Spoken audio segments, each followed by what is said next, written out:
Aloha. Hi, everyone. I think we're ready to begin. Thank you so much for coming out today for this program. I'm excited to share what I've been learning about the marsh with you. And also, it's just nice to get out to the public with the Kailua Historical Society.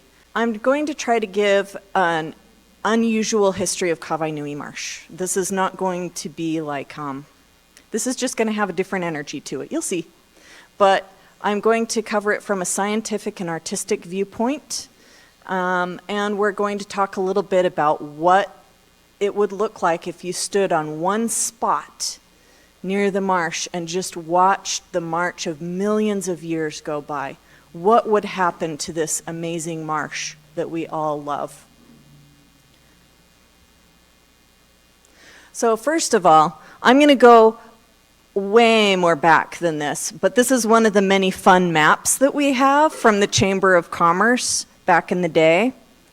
Guessing maybe 60s, maybe early 70s. There's not a date on it exactly.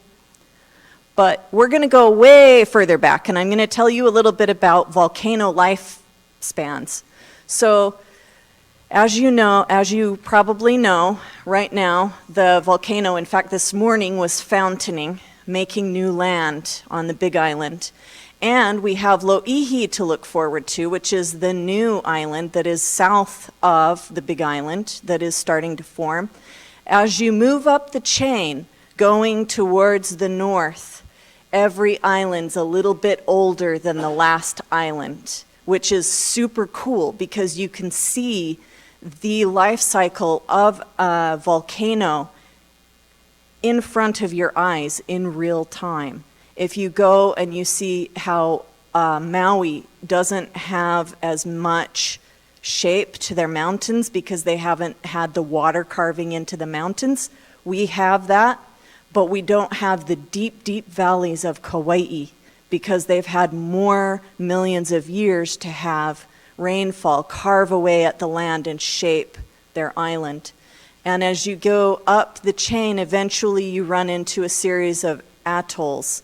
Most islands will have a situation where they will regenerate and they'll erupt a second time. That is what caused Koko Crater on our island.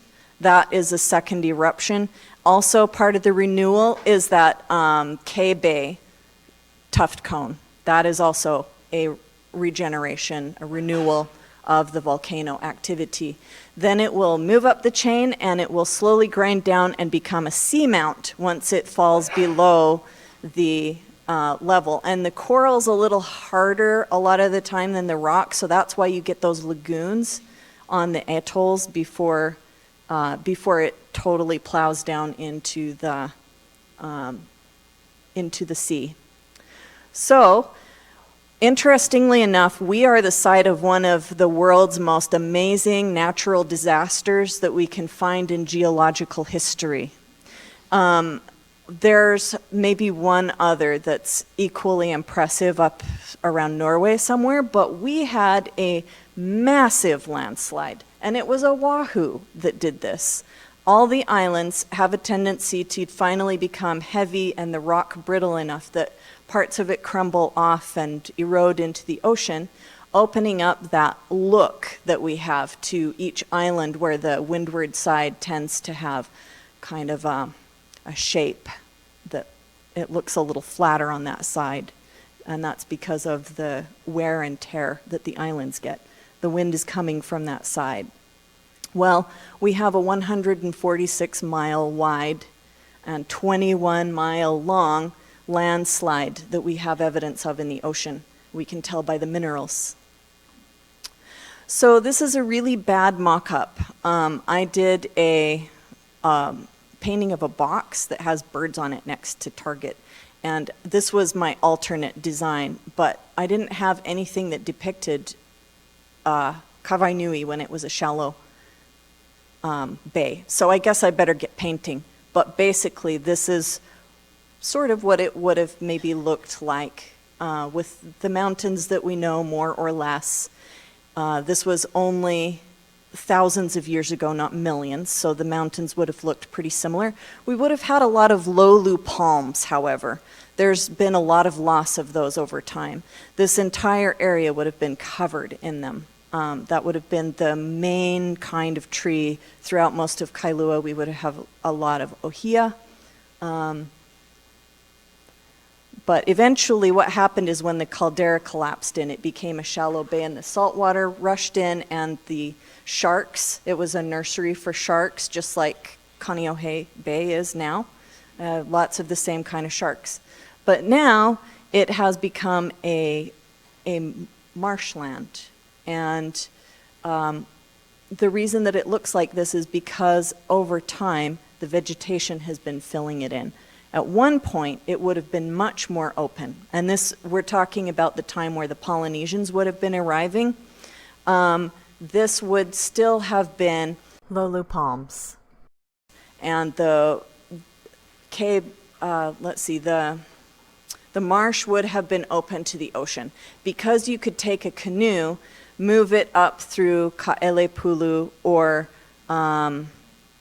Hamakua waters, move it up through and go, or at that, and move it all the way up to where Ulupo heiau is right now. So you could have canoed all the way up there. So they set up their aquaculture, their fish pond, in Kawainui, because it was this beautiful shallow bay wherein the fresh water came in from the mountains. And fresh water, when you are a Polynesian voyager, that is the source of all life. That is the resource that most determines your survival out of anything. Because they were really amazing at packing a lot of the things that they needed. They always came with an entourage. They brought the plants, the canoe plants, and the pigs, and other animals that they needed to be able to live. So, and by the way, this is a Herb Kane painting, and it is not specifically of that area, but I would imagine it would have looked somewhat like that during the era of when it was pre-contact. So you can see, if you look at the map, and I know this is a little bit far away in this venue, but if you look at the map, you can see that the coastline has changed.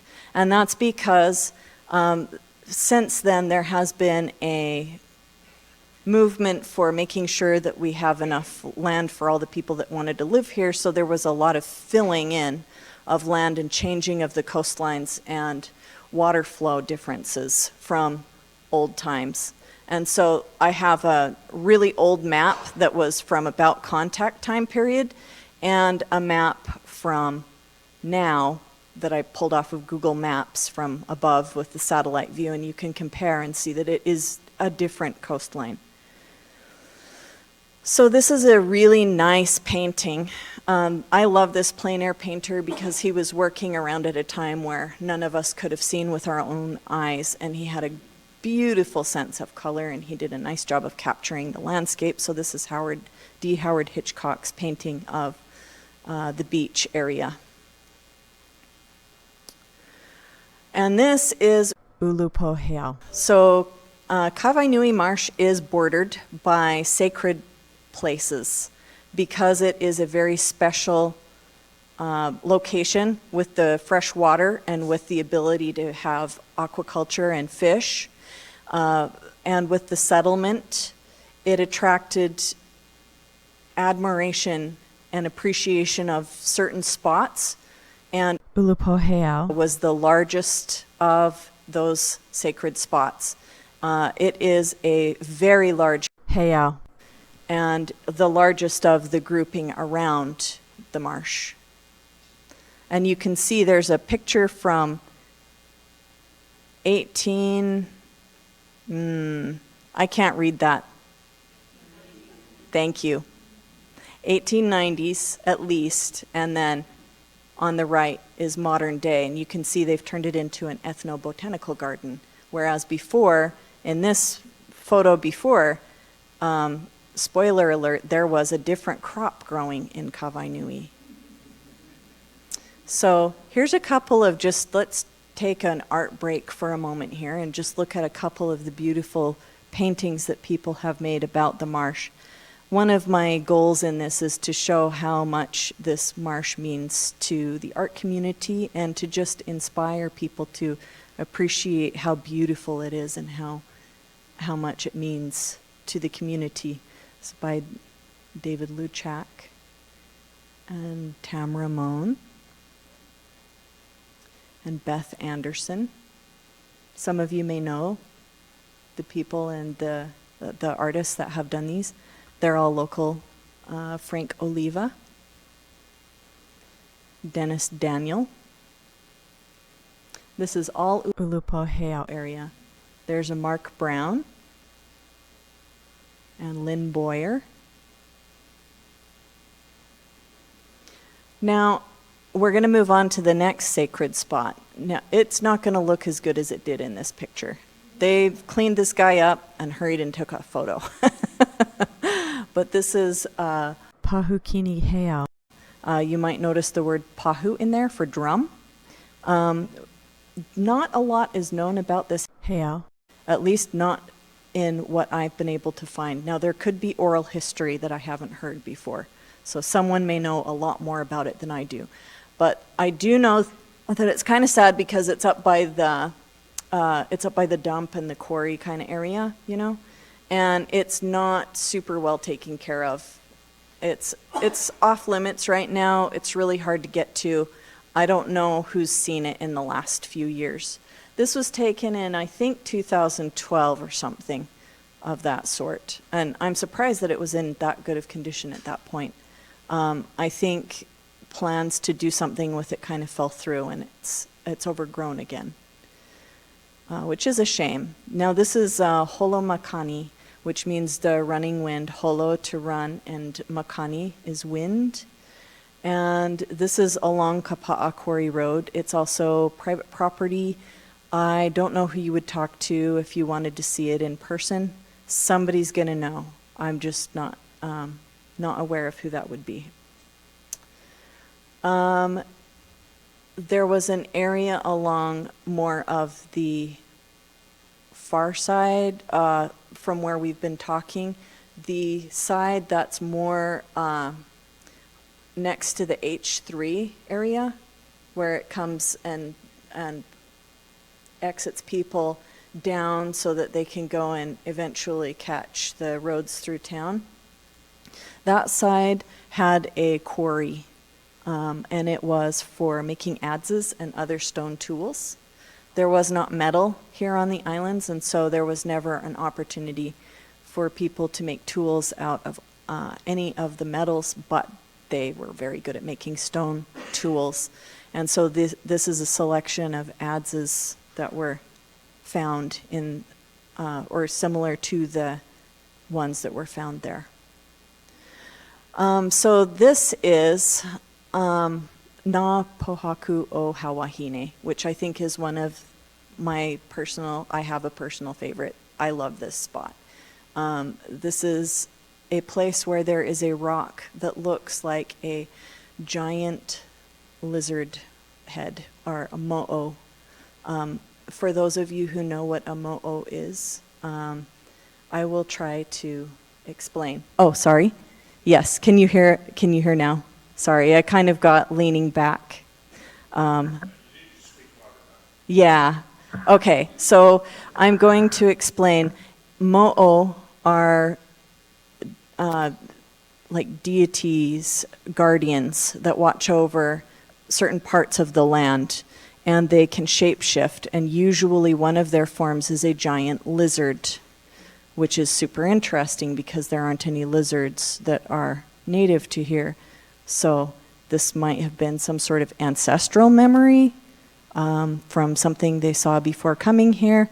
It's certainly, the descriptions do not bear a lot of resemblance to the little mourning geckos that came with the Polynesians. So that's a fun mystery. But this rock on the left that you can see the photo of, that photo was taken by Nate Ewan, and he was absolutely fabulous with conservation. But that rock looks like a lizard head. And so I think that is where the story really centers around, is the rock formations. And a lot of times when you hear Hawaiian mo'olelo, or stories, it will often have some sort of anchor to the land, a beautiful, sensitive noticing of the landscape. So this is one of those situations where they have this beautiful lizard head-shaped rock, and they came up with this wonderful guardian of the marsh who could either be a beautiful woman or a big, scary lizard. It depends on how you were being. If you were being nice, she would ask as a nice, beautiful Hawaiian woman. If you were being stubborn, as in one of the stories with a fisherman who would not share his fish, then she would turn into her very large, very scary lizard form and and enforce the rules of making the fish pond usable to all. So in this I love because this was done by Dottie Brennan, Paul's wife, and it has the rock with the lizard kind of picked out a little bit more, and then it has a depiction in lichen of Hawahine. If you can see her dark lei around her neck and then her hair spreading out up to the right, then I think it's really a very neat piece. This is a beautiful depiction by Don Yoshimura of the rock from the front. So if you went to the right side of this painting and looked at the rock, then it would look like a lizard. This is by Beth Anderson. And this was not something that shows up in Mo'olelo, but a depiction of Mahina visiting Hawahine. And she's got Hawahine halfway through shape-shifting in this depiction, which is fun. She wanted to make sure that you knew that this was not a chant and not anything that happened. This was something that she painted, but not something in Mo'olelo. This right here is a really neat piece of the history of the marsh, which is that there's some navigation rocks. One of the things that you needed to learn how to do if you were going to be a Polynesian navigator is you needed to learn how to use the stars to guide your canoe. So they had these rocks that would gather water in just the right way where the stars would shine down on the water, and they could point to the constellations and teach people how to navigate. We had one of those. Unfortunately, it has cracked, so it doesn't hold water the same way anymore. But we still know that that rock was there, and that Kawainui was one site, one of several sites at least, that taught navigation.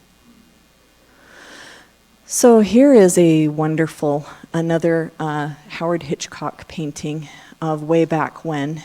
And in this slide, I wanted to talk a little bit about the agriculture. What happened is, for a long time, it served as a fish pond, and it had kalo or taro at the edges of the marsh.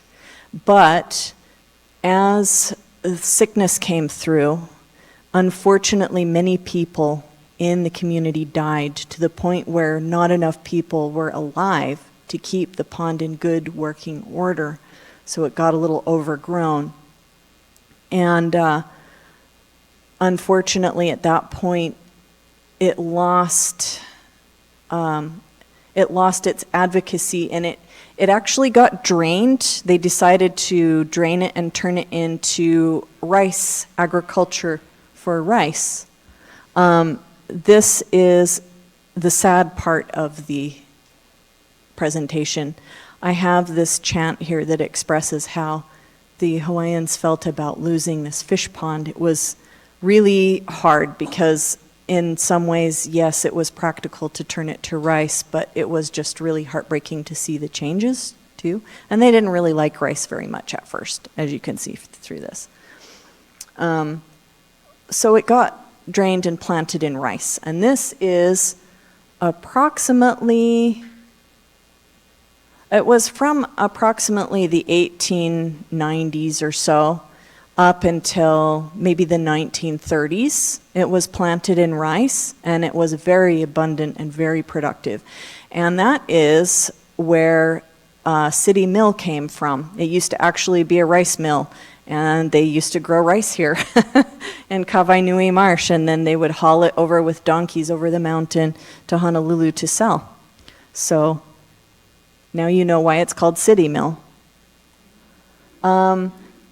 So here's some pictures of it later in production. And I don't know if it's big enough for you to see, but there are, even in some of the photos, there's some oxen or something working the rice, which I thought was really interesting. And it just looks totally different than it does nowadays.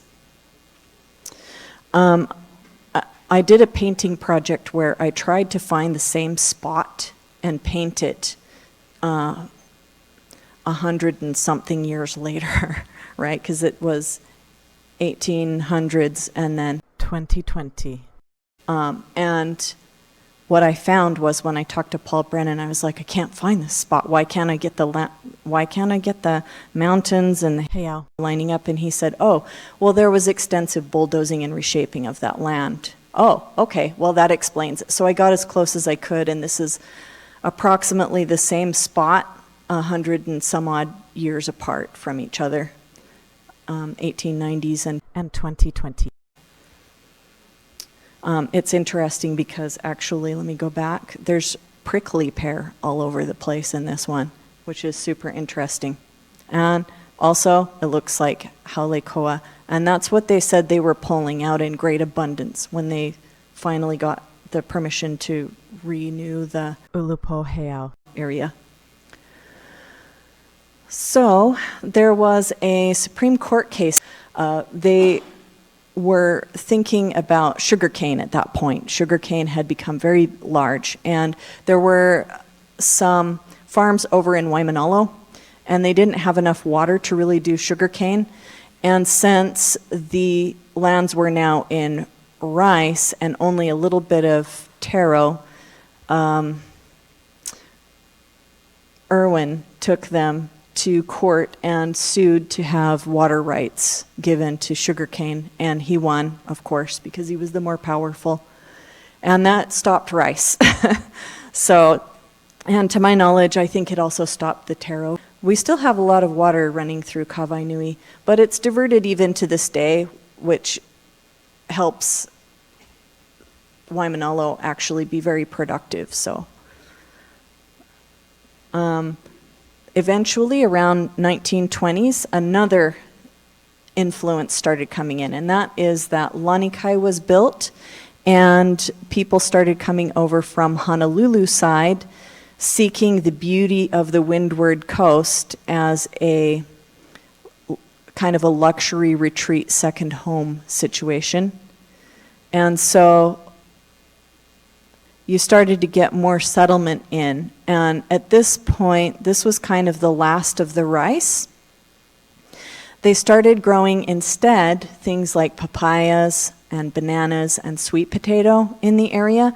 There were a lot of little fruit stands around this time. This was, again, like right around 1930s and maybe into, I think, maybe the 50s. I'm not sure exactly when the fruit stands kind of went out.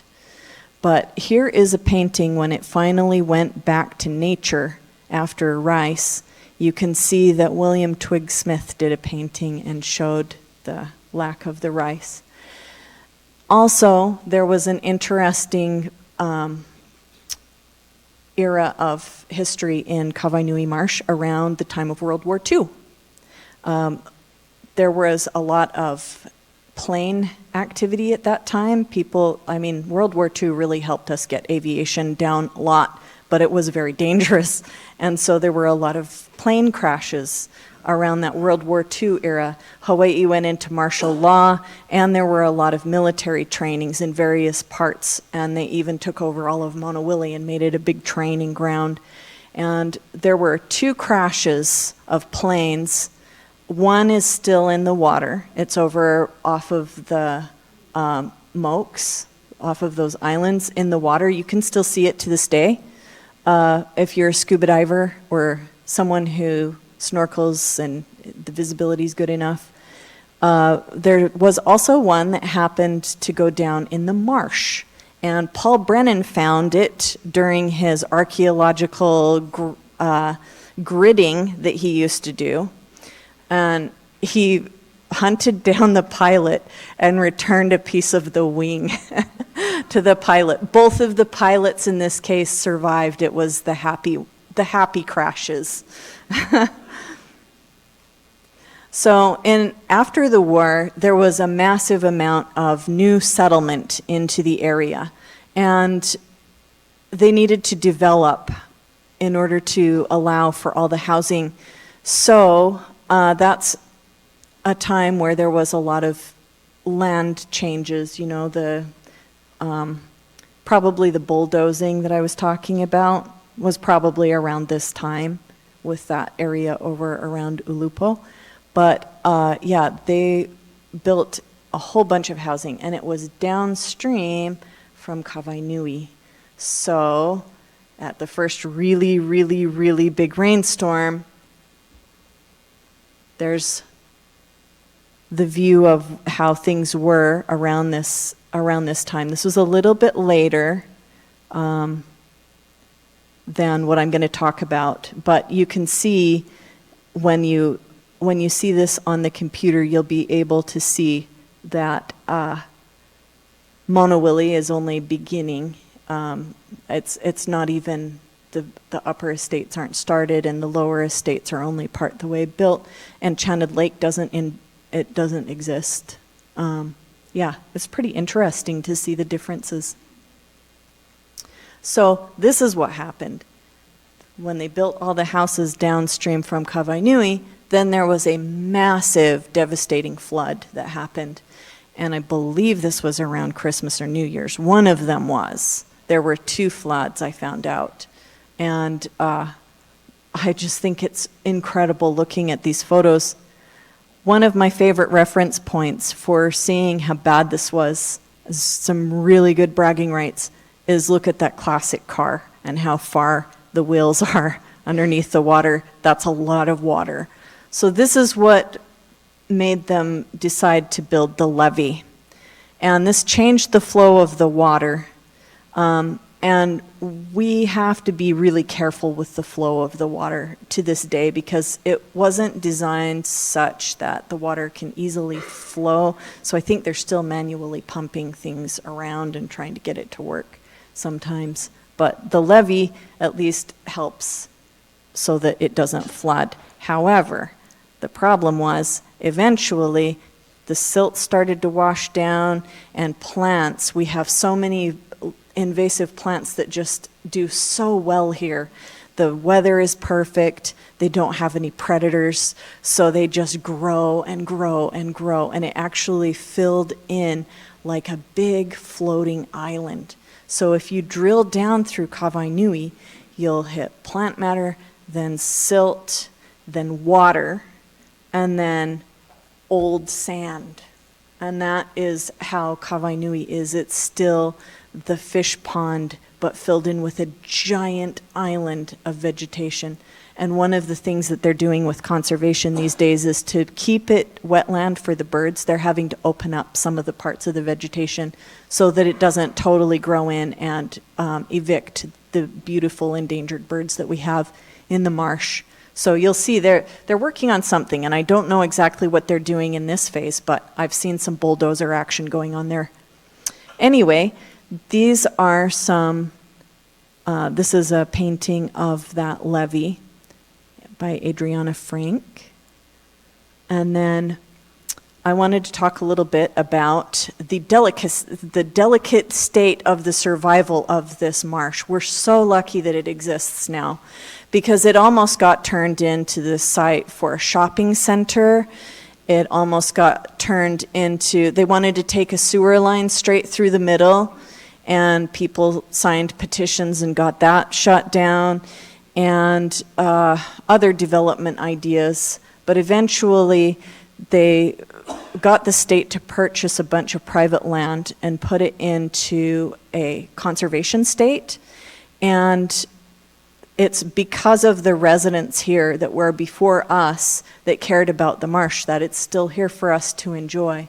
And I've got a little bit of the specifics of the history in that over there.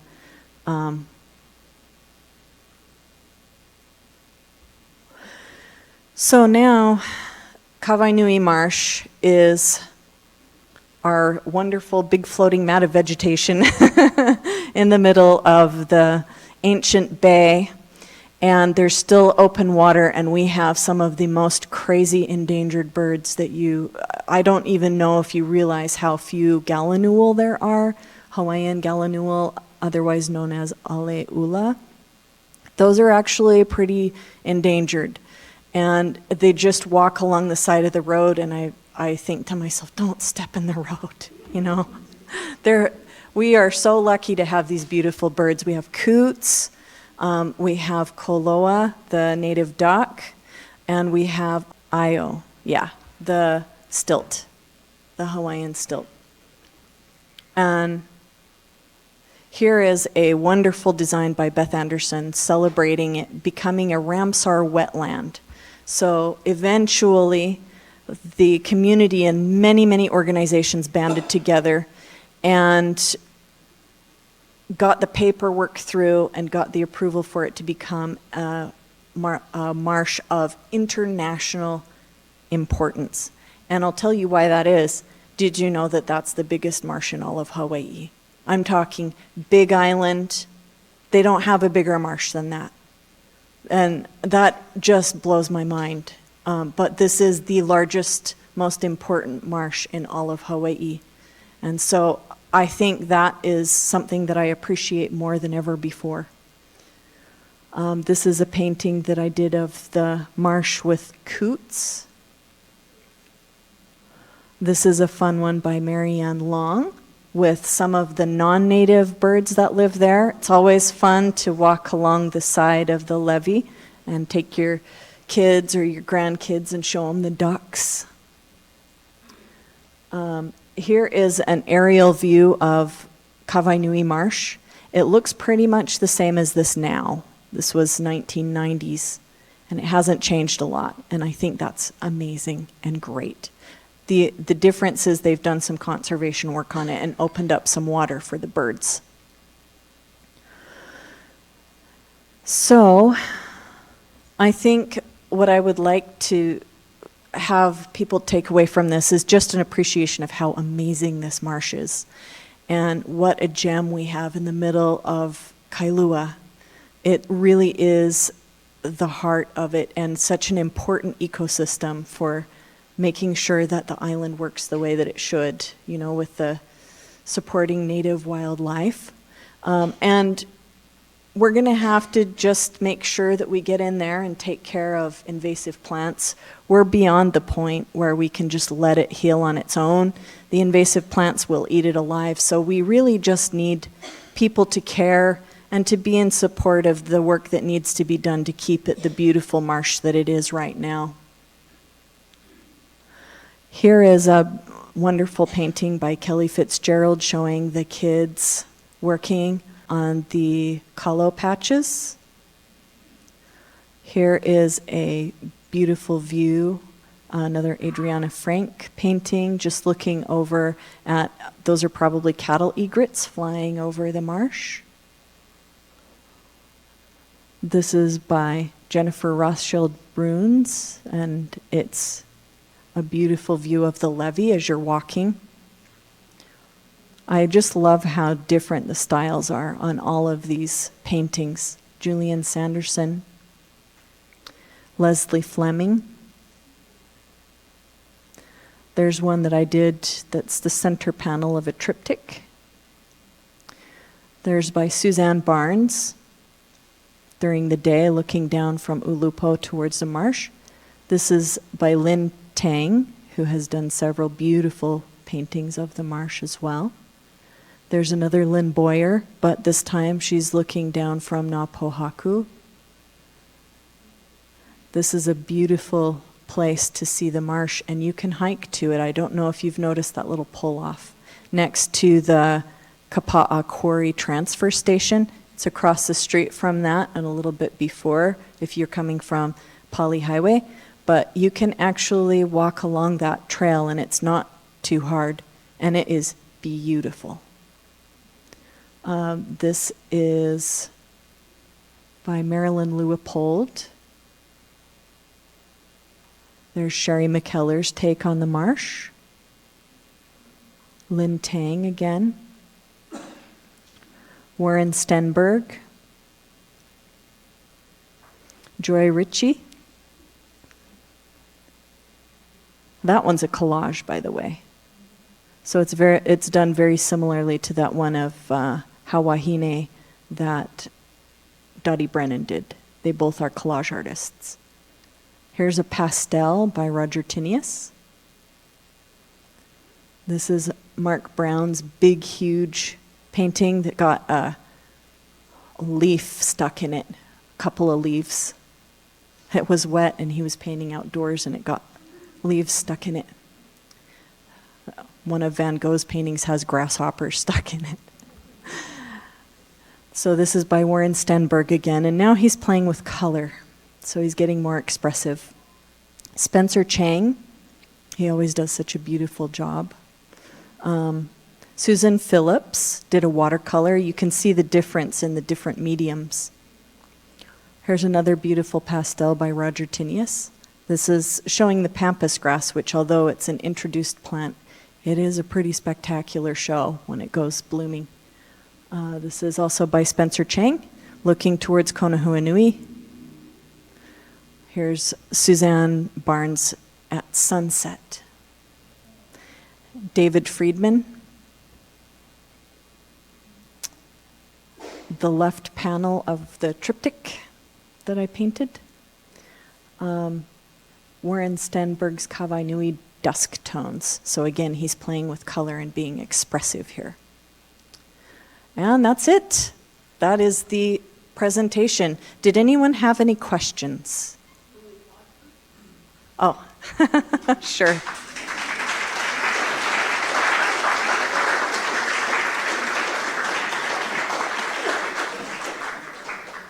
Thank you. I hope you enjoyed it.